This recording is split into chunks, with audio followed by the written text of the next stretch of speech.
A major Israeli airport shuts down again as tourism continues to fail in Israel ever since they started their genocidal campaign against the Palestinians.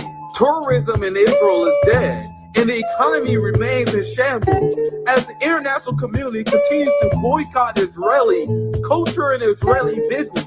This is game over for Israel. We also have Yemen, who implemented a successful blockade on Israel in the Red Sea, which has been devastating for the Israeli economy. Since Israel is facing massive pressure from the axis of resistance and their economy is failing, that led to settlers fleeing the occupied lands of Palestine.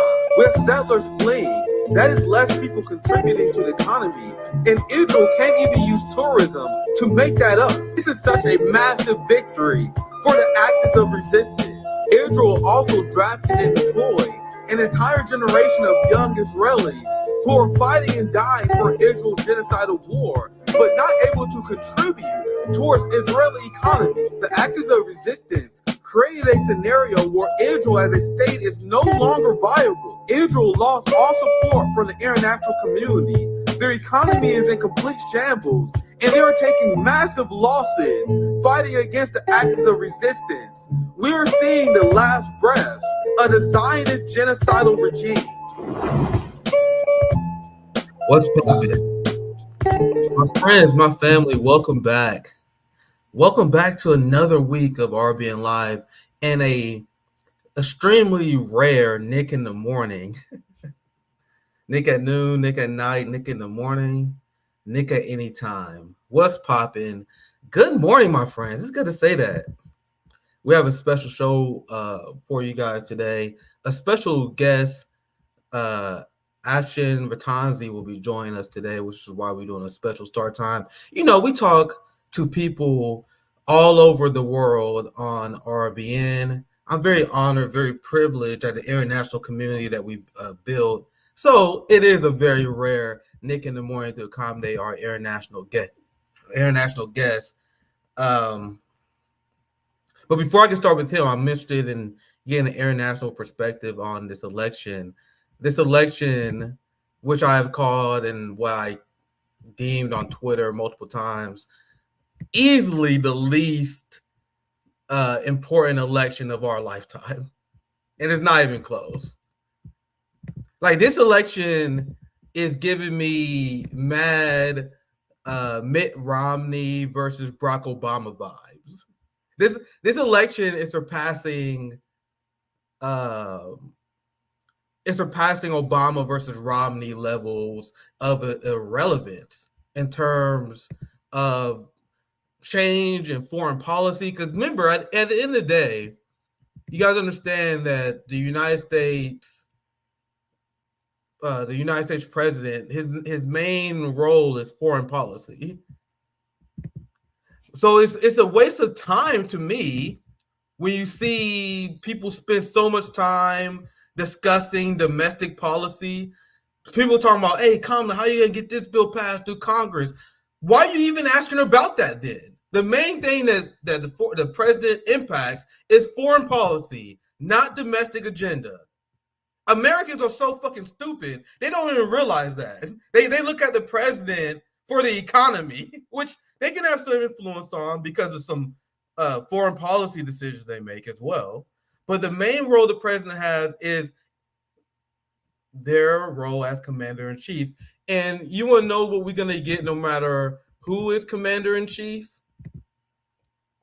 No matter who wins this election, we have Zionist suppression and attacks on free speech that is the future of America. This is why the free speech right and people like Tim Pool says that we have Israel derangement syndrome. According to the right wing, the quote unquote populist right, the people who support Hamas, people who support liberation of the Palestinian people, that's wokeness now. Exactly what we warned you guys about, how they weaponize liberation politics, radical politics. developing an intellectual working class, they demonize it as woke. And now those same Tim Pool types, these same people, they're now saying that you're woke if you oppose the Zionist regime.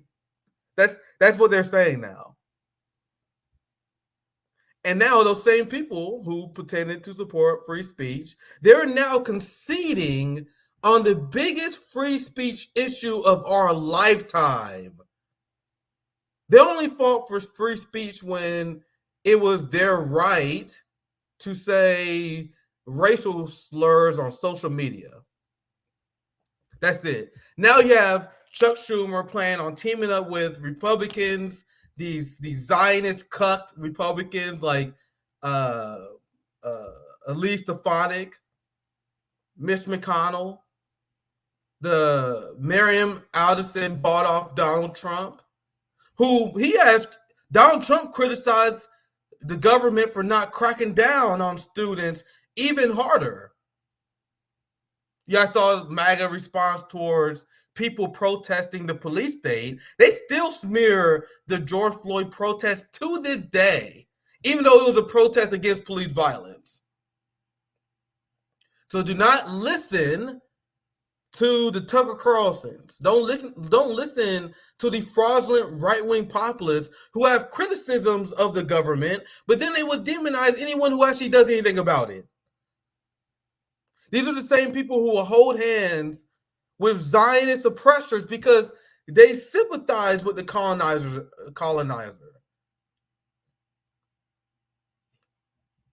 Where is Matt Taibbi on this? Matt Taibbi said, oh man, I don't focus on Israel-Palestine. It's too complicated. It's too divisive. A little pussy. Matt Taibbi, Tucker, where you guys at? This is the biggest free speech fight of our lifetime. Look at this. U.S. colleges fail to hold students accountable for anti-Semitic harassment. Do you guys know how they are defining anti-Semitism? They're defining anti-Semitism literally using the fraudulent ADL definition, the AIPAC definition of opposing Zionism. So they are saying, and this is what the position of the House is, the Congress, the Congress that has a 13% approve rating, that now have the audacity to tell Americans how we should feel about a genocidal apartheid state. The audacity of these people and the subservience of white America will never cease to amaze me. The subservience of people like Matt Taibbi, who has nothing to say about this, the guy who pretends he's a free speech champion. They had some fucking rally with Russell Brand, Tucker Carlson, all these right-wing figures, and they was pretending to stand for free speech, rally against the war machine. And the only person who had the audacity, the only person who had the bravery, I should say, to call out the Zionist regime was Jimmy Dore. You had RFK Jr. still denying the genocide. And you have the dumbest, lowest IQ motherfuckers, these white American, right-wing populist pretend motherfuckers, who still to this day, their grift, they are pretending to support free speech as they say nothing about the true crackdown on free speech going on right now, which will escalate after this election. Because you think Kamala Harris and Democrats are going to move forward with their crackdown of freedom of speech against Israel during the election year? They're waiting for you to give them a mandate.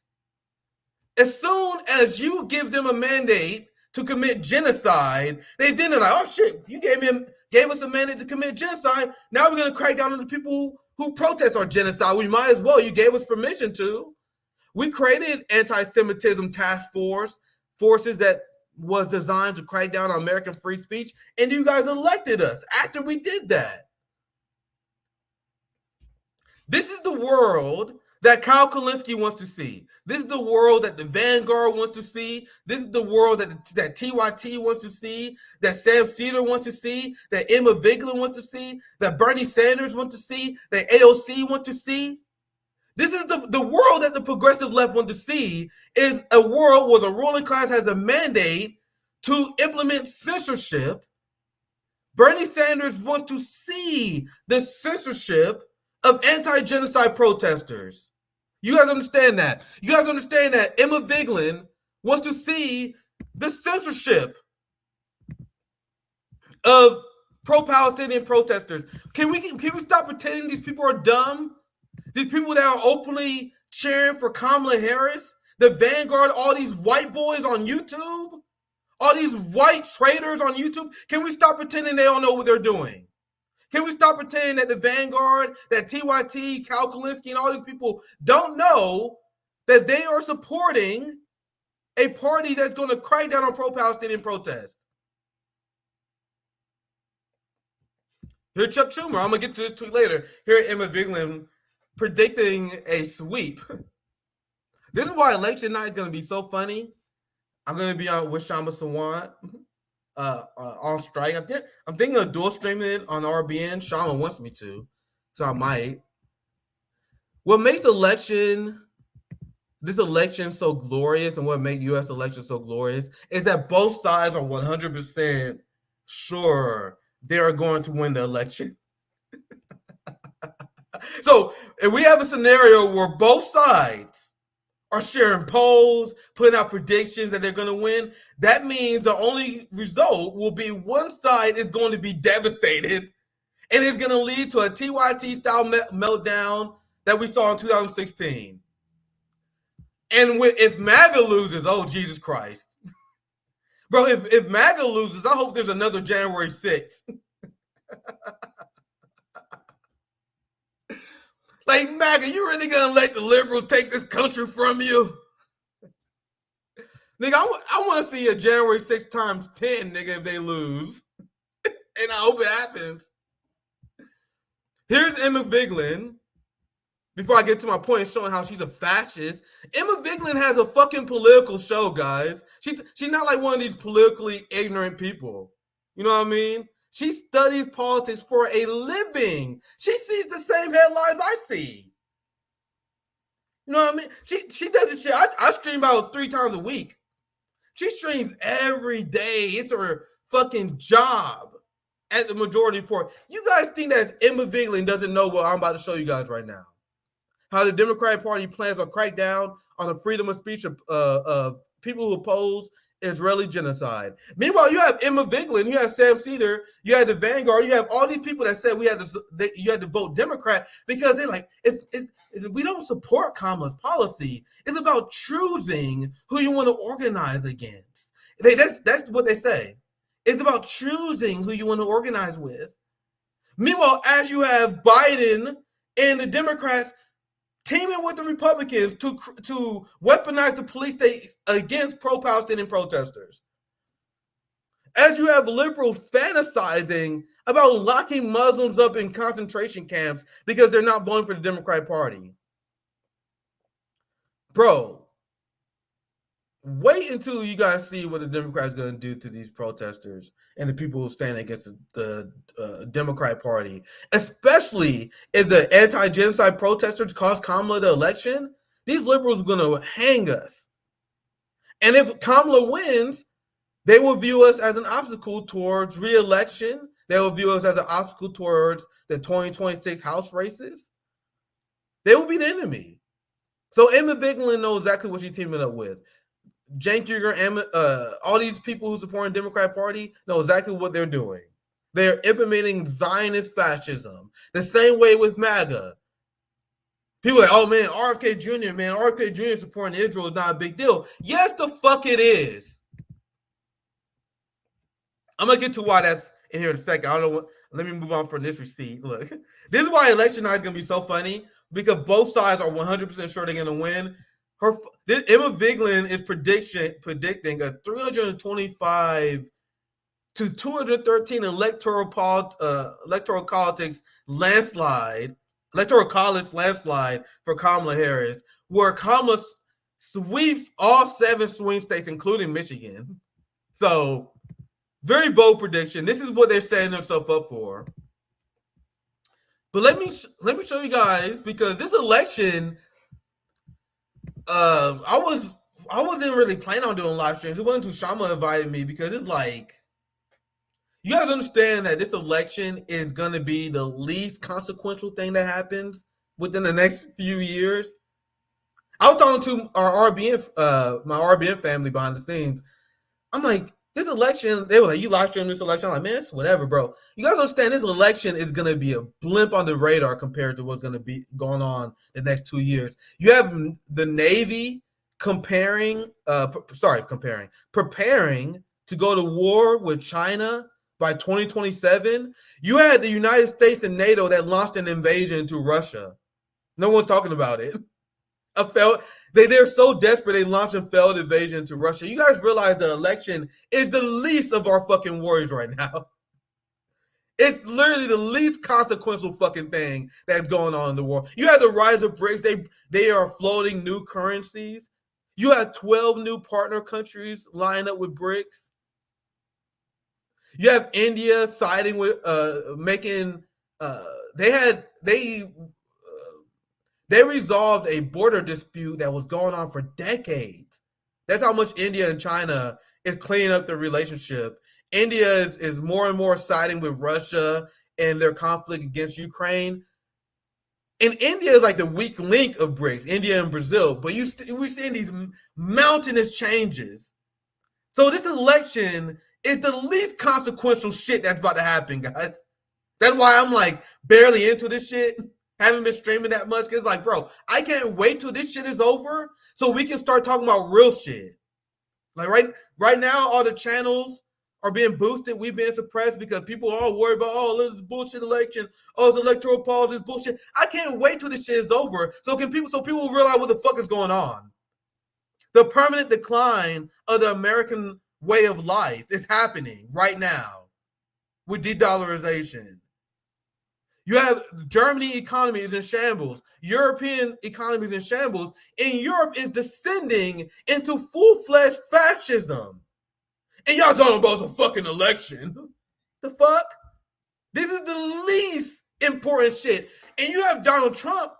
Donald Trump said if he wins, he's going to impose sanctions on countries that want to leave, that want to start to wane off the U.S. dollar.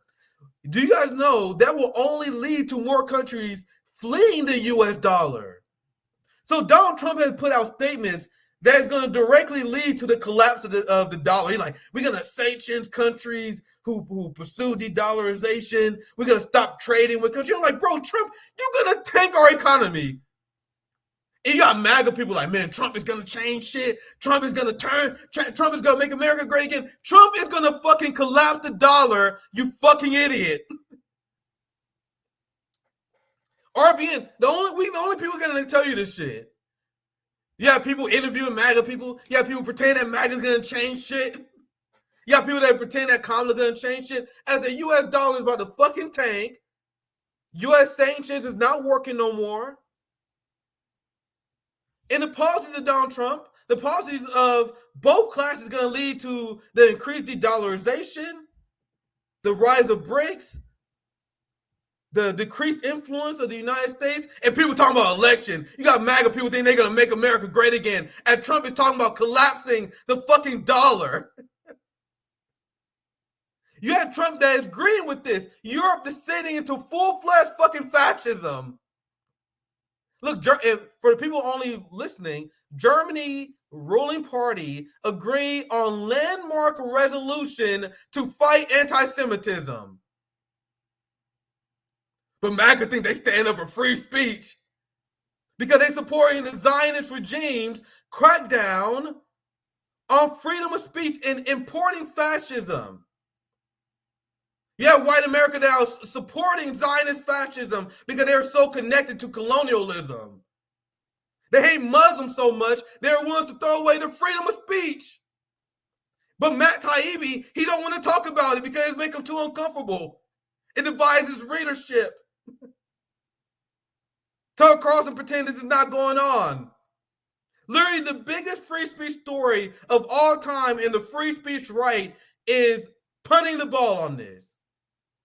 So as Germany descends into full-fledged fascism, you want to know who tried to do the exact same thing? The Democratic Party. This is what Elise Stefanik is advocating for. You can literally watch any Fox News segment on Israel, and this is what they're advocating for. Chuck Schumer advocating for this anti-Semitism bill is him trying to replicate what Germany is doing. Meanwhile, white America is sleeping. Meanwhile, the only faction independent media that's covering this are the anti-imperialists. Both wings of both parties are supporting this fascist crackdown on freedom of speech in order to protect a genocidal Zionist regime.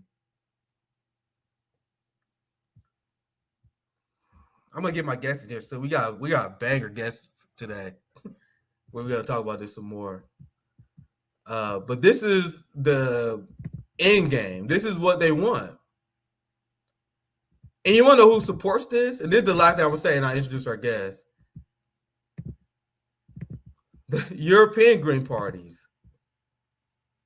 You have the European Greens urge American Green Party presidential candidate Jill Stein to step down and endorse Kamala Harris. I didn't have time to prepare a segment on it, but you guys know that Doug Emhoff, Kamala Harris' AIPAC handler husband, who his job as second gentleman was creating anti-Semitism task force that was designed to crack down on free speech. And he just gave an interview. I'm waiting for them to clip it. I may do a segment on it later, where he said his role as first gentleman will essentially be doubling down on this task force and making it stronger. So Kamala Harris' AIPAC handler husband is very openly admitting that his plan is to team up with Chuck Schumer and Republicans in order to crack down on the freedom of speech of people who oppose the genocidal regime of Israel and the slaughter of people in the Middle East. Meanwhile, you have the progressive genocidal scumbags like Bernie Sanders, like TYT, Majority Report, all these white, what they're saying is, we need to support the genocidal administration because it will be easier to organize under them, as they were advocating for censorship. So I want to ask Afshin, you can give me a thumbs up whenever you're ready. I'm gonna introduce our guest here very soon. There we go. I see your thumbs up. So I'm gonna introduce our guest. We're a little bit early, but I'm very interested in getting your point of view. We have an amazing independent journalist, host of Going Underground, amazing show that you guys host, exposing the lies of our Western government. So thank you for joining us on RBN. I hope I'm getting this right. Afshin Rattansi, correct? That's right. Absolutely. Thank you for joining us. I'm very interested in hearing your points of view. Follow you on Twitter, so you feel your tweets. I just did an intro monologue describing the stakes of this election, which is very low. I said this is the least important election of our lifetime. The least important election, at least since Romney Obama. If you guys say Romney Obama, all right, I got you. I can see to that one. At least since then, because you have Zionist number one who likes gay people, or Zionist number two who don't like gay people. That's the choices of the American people. What's your thoughts? Any initial impressions on American elections and the Zionist regime grips on the American populace? Well, I'm speaking to you from a region which is amidst the Holocaust in a very direct way. I mean, 6%, some of the estimates, killed mostly women and children with the Holocaust Harris genocide Joe's weaponry. That's 20 million Americans, mostly women and children, if you look at it proportionately. So the idea of having a US election while the slaughter continues is bizarre. And the fact that Revolutionary Blackout Network hosted Jill Stein, who's on the ballot in all the states, but doesn't seem to have any media attention because you don't have any semblance of a free media in the United States, which means this is not a free and fair election. You cannot have free elections without a free press, and there is no free press in the United States. If there was, the headlines every day of every week in your country would be that life expectancy, according to some reports in the United States, and this was quoted a while back in 2017, is lower than in North Korea or Iraq, in some parts of North Dakota. What sort of society is it that has life expectancy lower than the countries they bombed and killed so many people in? Yeah, your monologue was suitably angry. That's such a devastating way of putting it, and I love how you put it that way. And that's why I always roll my eyes at Americans who live in the most corrupt country known to man, a Congress that has a 13% approval rating, 13%. A president who approved by 1/3 of the people is considered good.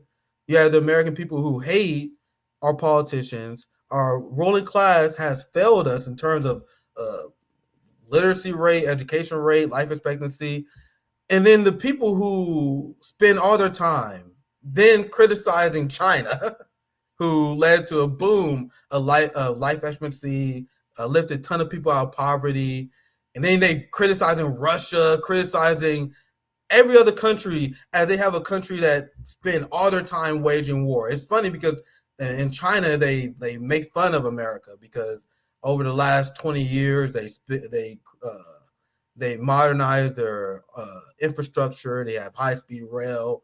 They lifted so many people out of poverty. They created all these uh, technological innovations. Meanwhile, in America, over the last 20 years, we spend more than China have just on Afghanistan. Like we spent wasted trillions of dollars fighting the Afghanistan war.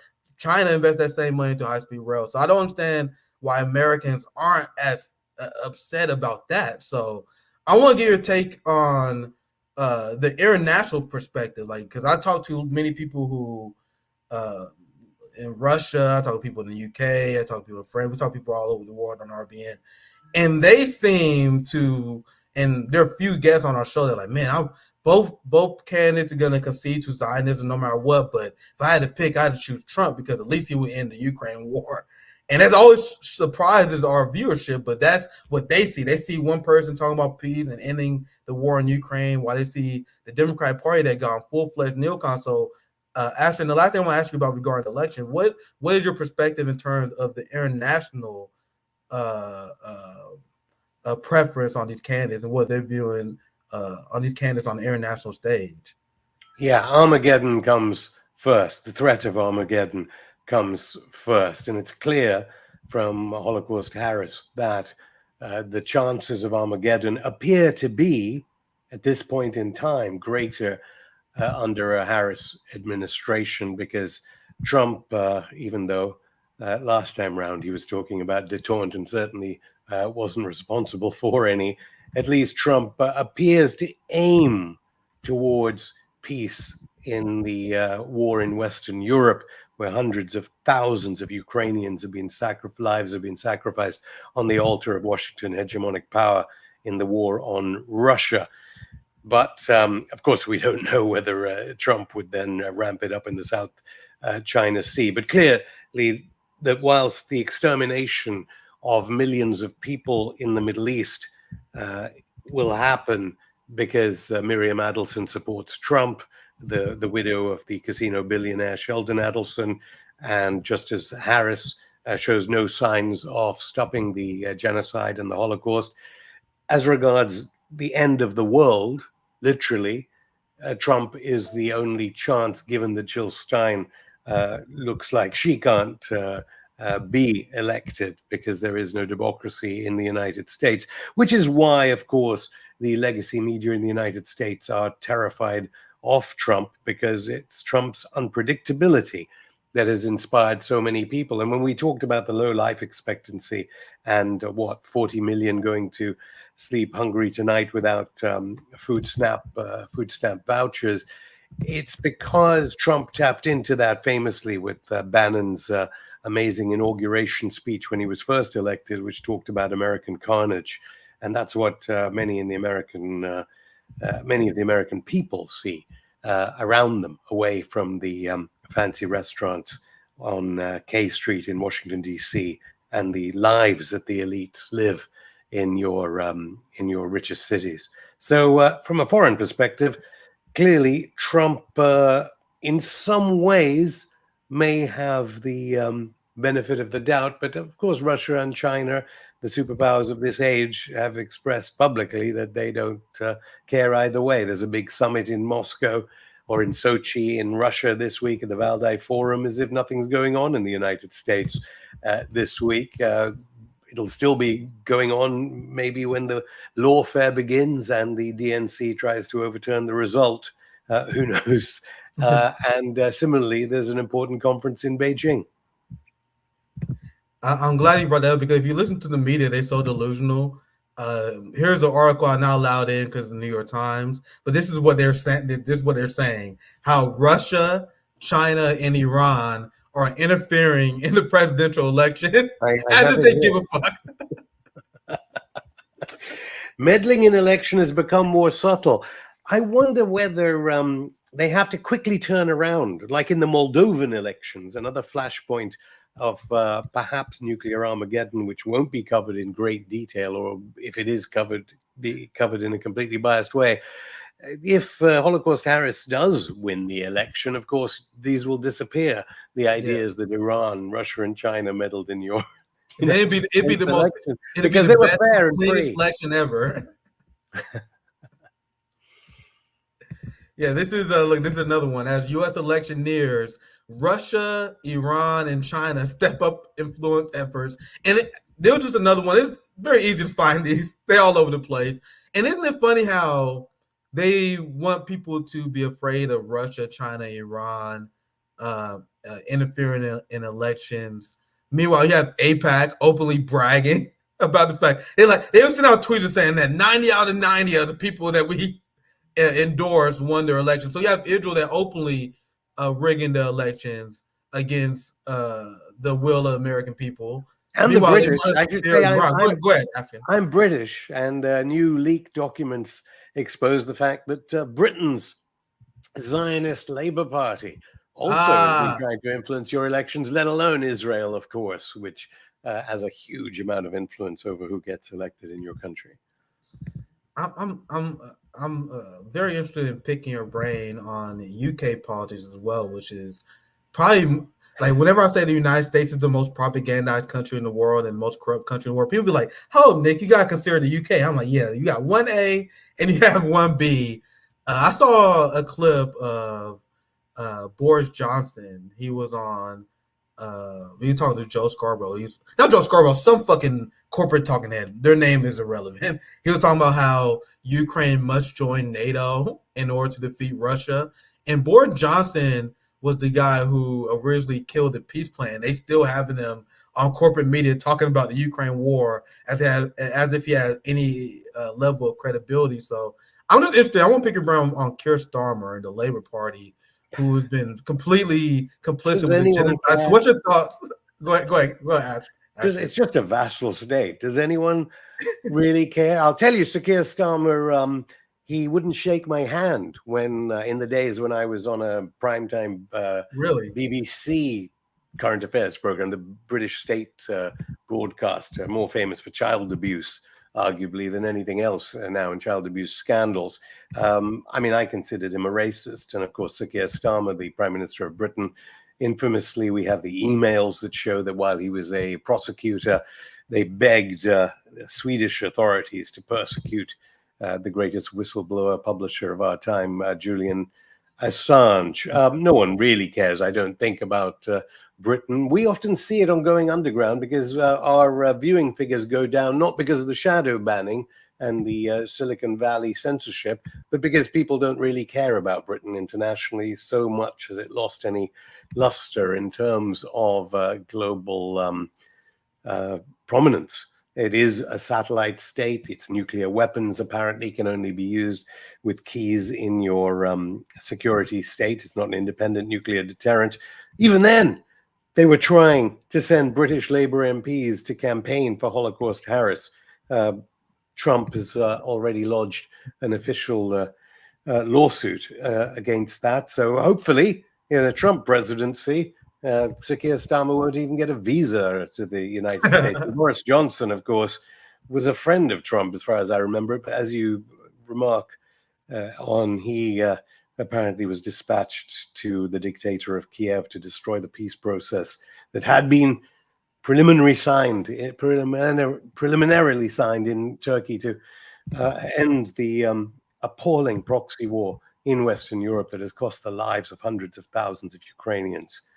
A Trump presidency hopefully will rejig all relations between the United States and a country like Britain, which, as I understand it, some documents show is using its base in occupied Cyprus to enable the genocide in Gaza and in Jerusalem, and the bombing, of course, of Syria, Lebanon, Iraq, and Yemen.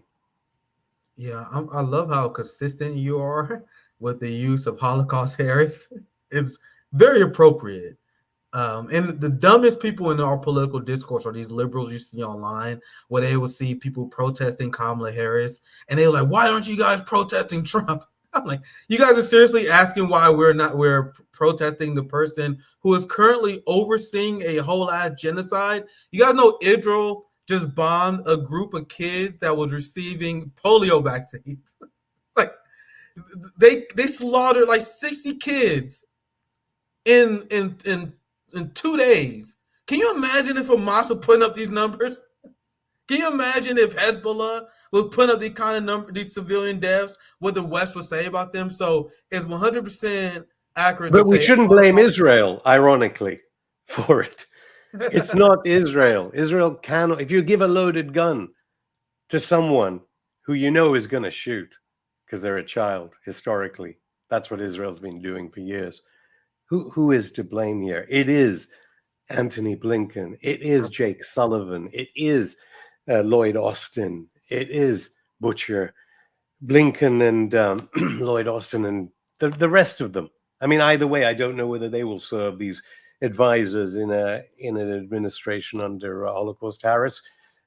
They'll return to the military contracting business, of course, under a Trump administration, but maybe a Trump administration will seek to indict in some ways these people, because it's not Israel's fault, arguably. Of course, it is Israel's fault, but this is Washington's fault. That's such a great point that you bring up, and that's why we're seeing the international community, the international institutions completely fail. Even the ICC, and obviously the arrest warrants on Netanyahu is a good thing, but it's a complete fucking joke because they gave Hamas more arrest warrants than Israeli officials, and also Anthony Blinken and Joe Biden wasn't given an arrest warrant. How are you gonna put an arrest warrant on Benjamin Netanyahu, but not the people arming him? So that's why, and that was a criticism I brought up during the ICC trial of Netanyahu, was how are you going to only charge 3 Israeli officials and not the United States officials, not Germany, who's enabling this? And this is a receipt just to show you guys what I'm talking about. We have received an extremely concerning report that Radwin Primary Healthcare Center in northern Gaza was struck today while parents were bringing their children to life-saving polio vaccination areas. So an area that Israel knew children would be receiving polio vaccines, they target at on purpose. And this is not new from us because we've been studying the Israeli issue for years now. They target children. They aim at children, shoot them in the head, 1 bullet in the skull. And then people are surprised that whenever the IDF go into southern Lebanon, they get their fucking ass kicked, because this is an army that only now kill, murder, and execute civilians and children. And that's why it would be a complete disaster if we was to allow the ruling class to be rewarded, to give them a mandate for facilitating the genocide. And the Biden administration was made aware of not only this, but the use of torture, the use of sexual assault on Palestinian women, children, Palestinian men being annually raped to death, and the reaction of the Biden administration when being told this information was, we will allow Israel to investigate themselves, and whatever they find, we will support. So how can anyone claim that Trump will be worse when this is the position of the Biden administration, which is essentially that Israel is above the law? So Afshin, before Yeah, I mean, on that, anyone who votes for Kamala Harris is complicit in the Holocaust. Absolutely. And that is something so important when you go into the voting booths to realize what you are doing if you vote for Kamala Harris. That is what you're doing. You are voting for this mass raping of Palestinian men, women, the killing on a scale that the voters in Michigan know all about. I mean, that was why Trump was in Dearborn, Michigan. That's why Holocaust Harris was not in Dearborn, Michigan. She wouldn't set foot there, would she? So that's an important element to perhaps point us as to who will win. But why Trump was there, of all people, with the RFK Jr., who is a famous Zionist as well, because we must remember he and Tulsi Gabbard both support the genocide themselves. We're wondering about Trump, but he's the only alternative in this situation, because you become complicit by voting for Harris. Absolutely. Absolutely. And this is a protest. I saw this earlier. I thought it was heartwarming. You gotta know I'm a big fucking softie, especially now. This is a protest in Norway, anti-genocide protest in Norway. You can see like people tearing up, and it's like one of the things that people got reconciled with, that Americans are like uniquely evil. like there's this genocide that we're funding, and people are shaking their ass at Beyonce concerts.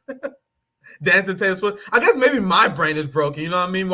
As your country is funding a genocide and people are voting for this, people are bitching and complaining about dumb culture war issues. Talking about, I mean, gender in fairness pronouns. to Go ahead. Beyonce and Taylor Swift and all those actors in Hollywood and all the musicians, the whole of American popular culture in terms of film, novels, music, is they will be dropped if they are fashion. If they will be dropped if they express any opinion that is against the military-industrial complex and genocide.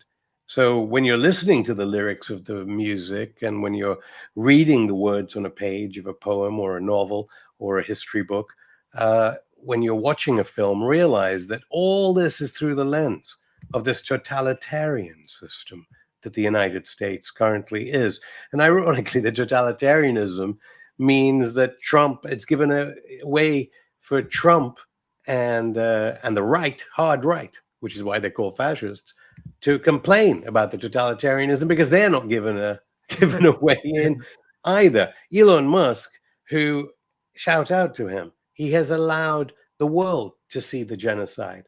There have been examples of some censorship, but the whole world has seen it. What your legacy media, which is controlled by the state, can see. And of course, if Harris wins, Elon Musk, what will they do to him? They will persecute him. Yeah. I'm gonna read some acknowledgments from our audience here. Then I'm gonna discuss the Ukraine war a little bit. I'm gonna pick your brain on that. And this is what I was talking about earlier on Twitter, is like the celebrity coach. You have Beyonce at Kamala Harris's rally, and no shake, I know I have a few family members who watch this, but I got a few cousins who are obsessed with Beyonce. Like, if you're not in the Black community, you guys don't get it. Like, bro, it's something different. And Beyonce, don't get me wrong, Beyonce is one of the people that's so big, she crosses cultures. But bro, within the Black community, she is so gigantic. LeBron is so gigantic. But I see Beyonce shaking her ass for genocide. She's talking about how I must support genocide as a mother. She got this, as a mother, I must support the slaughter of Palestinian children. It's sickening. Like, you guys not sick? Like, ignorance is no excuse either for that kind of depravity shown by Beyonce. I agree. I don't forgive this. I've never been a celebrity guy. I never put in stock in opinions of celebrities. I find celebrity culture to be very uncouth and a sign of mental illness, to be honest. But to see like these big icons that people worship unapologetically support genocide, to be honest, that doesn't affect you, man. There's something wrong. It is affecting me to see like the genocidal psychosis our society is going through. People shaking their ass for genocide. All these people just blindly supporting it. People not putting that as a red line. It's like, dude, this culture trash. Like, I don't know what to tell you guys. Like, I am disconnected. And I used to feel bad about that. Like, I used to feel bad I didn't fit in with American culture. Now I couldn't be fucking happier. Like, there's always this part of this guilt of you when you feel like you're an outsider. I couldn't be fucking happier that I'm an outsider to this garbage culture now. You know what I mean? I wouldn't. There are a few honorable exceptions. We got to remember there are honorable exceptions, and some people who are trying as hard as they can to Absolutely. say That's something fair to or say. other. But I don't think one should feel bad about celebrity culture being interested in it, because it's a component part of the alienation of late capitalism, to be able to express one's emotions and one's feelings within late capitalism, whose purpose is to make you a consumer and to disorient yourself continually when you get up in the morning to when you go to sleep at night, which is why, of course, the celebrity endorsements are so important for genocide and the use by the military-industrial complex for the profits for the big defense companies to use Beyonce. And it's not just her, but all of them. You know, there's no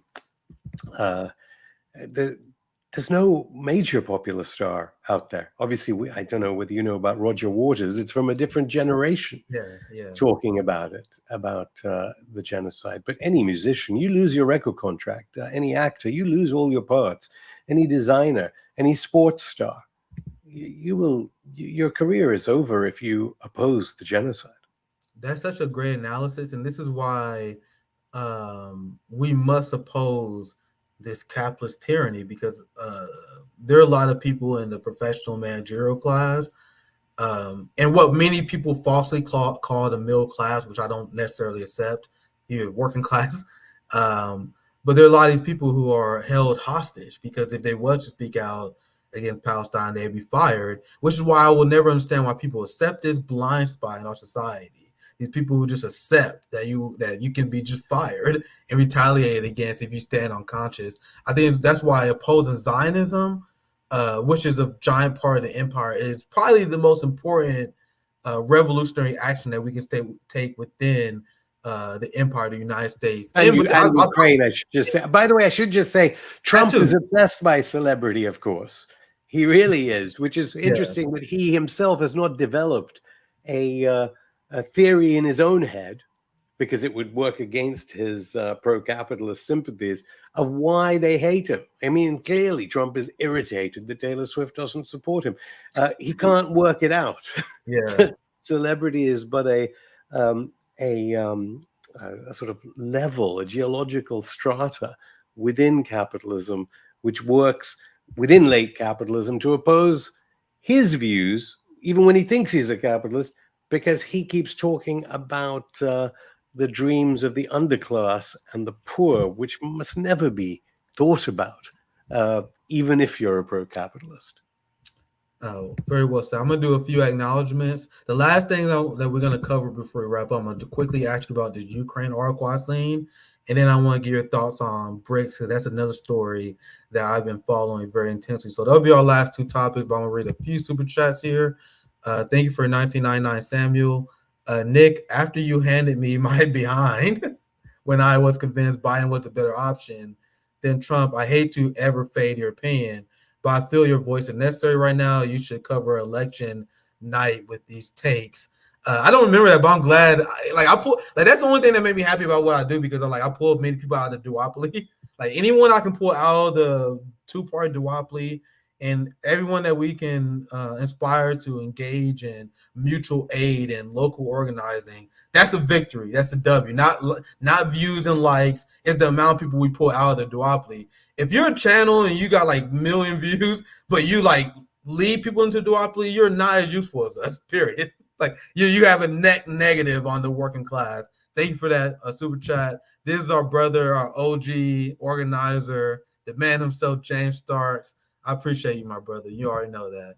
Thank you for the 499 Vicario Supreme. And we had another one from the same person. Appreciate the super chats. Now, these two more rapid fire segments I want to get your expertise on while we have you. This is something that if you followed RBN, and I'm sure if you followed Going Underground, you would have known this as well, where we warned the West and we was warning particularly the NATO left, like the Marianne Williamsons, the Bernie Sanders, the Matt Duss, who wanted to spend working class money to fight Russians because they have Putin derangement syndrome. We was always an advocate of peace first, because that's the most important thing is securing peace. But they wanted to fight Russia, and they were convinced that they're going to defeat Russia.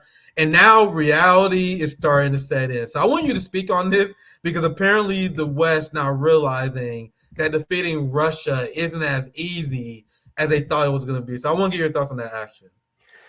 Yeah, I mean, I had to leave my country, Britain, because you aren't allowed, it's against the law to talk about the Nazis of Ukraine. So, let alone the fact that it was only a few years earlier that it was even legacy media that would be covering the 2014 CIA-backed Victoria Nuland coup in Kiev that would eventually bring the dictator Zelensky to power. Zelensky has banned all political parties, elections, opposition newspapers, has attacked the church in Ukraine. It's been a terrible couple of years, not least for the Ukrainian people. Russia has always considered Ukraine, the population there, as their brothers and sisters. The United States have done an amazing job in fomenting the war, fomenting this fratricidal battle between Ukrainians and Russians. It has been a terrible cost, at least because of Putin. We've avoided nuclear war despite the repeated provocations. We've got to remember that Western Europe, after the CIA bombed the Nord Stream pipeline, freezing German pensioners arguably to death. We don't know how many die in Western Europe this winter because of the high prices of fuel, because of the Biden administration's destruction of the Nord Stream, which Biden himself admitted. It's coming to an end now, I think. What will it mean for free speech in Western Europe? What will it mean for the economies of Western Europe? They'll be permanently damaged. They don't have free speech. They have an elite class that wants war, but at least we don't seem to have the nuclear war that the United States were constantly trying to prod Russia into. In fact, and it neatly leads into your BRICS question, arguably. We live in a new world order now. Joe Biden, not only overseeing the Holocaust in the Middle East, has managed to destroy American empire, and with the help of the working classes of the global South around the world, who see the United States for what it is, a genocidal power, trying to create war, trying to kill everyone on Earth. It was Trump, of course, who destroyed a lot of these missile treaties that helped to try and stop the imminence of nuclear war. Under Biden, we really came close to ending all our lives. And thankfully, it looks like, and we have to say, when I'm talking to you right now, we are under the shadow of a possible Iranian response to UK, US, EU armed Israel's bombing of Iran, which means there could be all-out war in this region ahead of the Tuesday elections. It's been terrible. And hopefully a peace negotiation, as had been done before UK former Prime Minister, disgraced Prime Minister Boris Johnson was sent to destroy it. Hopefully there will be peace in Western Europe, but it'll take a long, long time, a generation, for Western European totalitarianism to finally understand Russia is their friend, not their foe, as is China, as is Iran, as is Venezuela, as are all the official enemies created in the Pentagon and in the minds of, I don't know, someone in the Rand Institute. Yeah, the ruling class is losing their clash against Russia and China. And what's scary for us who live in the West is how desperate our ruling class will become once they are right on the cusp of losing. You have all these rights and you have all these privileges when things are going well for the ruling class. As long as you being an obedient worker robot who don't question foreign policy, who fall in line behind the agenda of the government, you will have all the rights in the world. But soon as things start to go dire, soon the populace start questioning the direction of the empire, you see the true fangs, you see the true fascist fangs of the capitalist class reveal itself. So all these rights that we thought we had is being revealed as temporary. So what we are seeing in Europe, and you accurately explain how freedom of speech is gone. Germany is a fascist militaristic hellhole now, with these anti-Semitism bills they just passed. But you have Chuck Schumer promising to pass the same thing in the United States. You have Doug Emhoff promising to implement the same thing in the United States. You have Kamala Harris and Tim Walz that openly says that there need to be social media crackdowns on free speech. You have Republican senators already discussing how there need to be something done using the police state against people who protesting the actions of the government. So what we're seeing in Europe, we're seeing being imported in the United States as well. Are we going to allow it to happen? It will be a disaster if we do by voting for Kamala Harris, because Trump, as awful as he would be, I don't see him locking up the Uhuru 3, Black Socialism. You know how, Chairman Amali was, the Biden administration tried to lock him up for opposing the Ukraine war. So Trump will be bad. He's not going to be a change. But I don't think Trump's going to lock those motherfuckers up, though. You know what I mean? There's a level of fascism that's coming from the neoliberal side that's quite simply terrifying. But regarding the BRICS question, we move on to the next part here, because you mentioned no matter who wins, they gotta face the new rise of multipolarity, and this is from the Guardian. And you see these corporate media websites that are starting to cope with this. Look at this here: Trump or Harris, whoever wins will face a shift in power in the global economy. Now you have the BRICS summit that essentially have the Atlantic Council and all these neocon organizations way in the bed. The underestimated implications of the BRICS summit in Russia. So they're not realizing the threat to their regime, which is the result of them putting sanctions on 1/3 of the world population. Do liberals understand that we sanction 1/3 of the world population? What do you guys think is going to be the long-term result of this? People wanting to decrease the influence of the United States dollar, wanting to end the influence of the United States. So I want to ask you this, and the question is broadly about BRICS, and I want your thoughts on this, on their potential success, because there are some people that are still skeptical about how successful BRICS will be, and I think that skepticism is fair to be optimistic but skeptical of their ability to dethrone the U.S. dollar. Donald Trump says this. Donald Trump threatens nations that drop the dollar, which experts explain that will only lead to increased de-dollarization, because this is exactly what countries have been complaining about. But I ranted enough. I would love to hear your expertise on this. Any thoughts?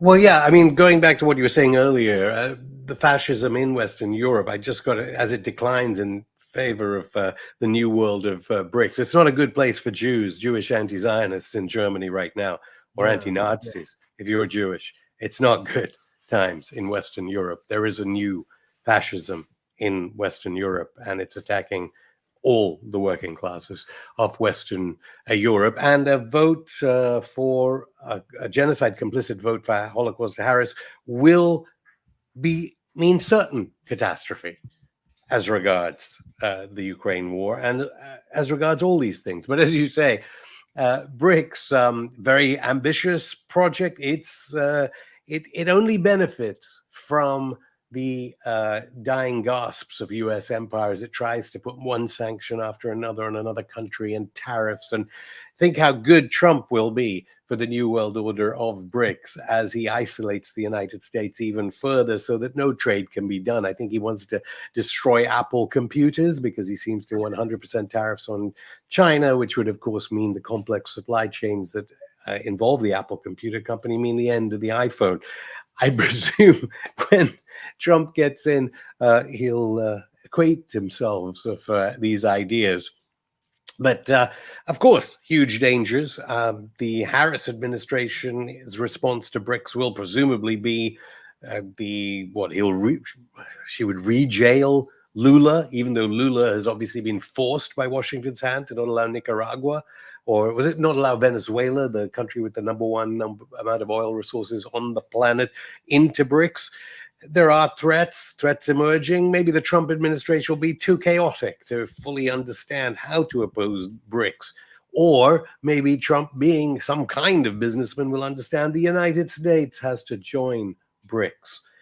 Let Western Europe decline, because a USA in BRICS without the dollar would make a world, ironically, on the pro-free trade side of life.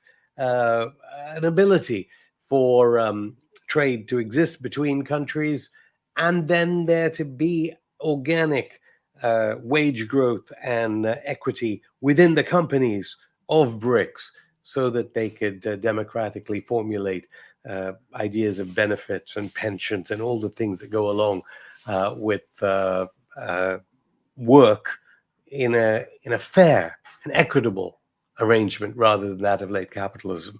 So BRICS will be attacked by a Harris administration in the most horrific ways.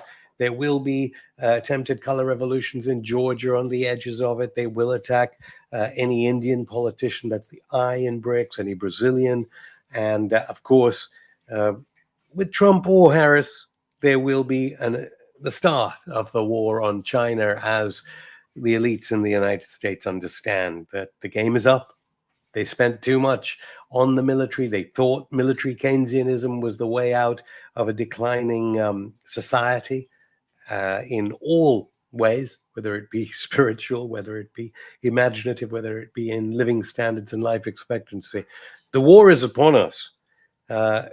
It's a terrible state of affairs. We have to think that Trump, of all people, could possibly mean at least staving off the end of the world by a few months or years, or perhaps open up an opportunity for civilizational progress.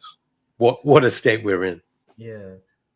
It was great having you on. This was a very enjoyable conversation, and we definitely appreciated your expertise. Well, where are you based out of, if you don't mind me asking?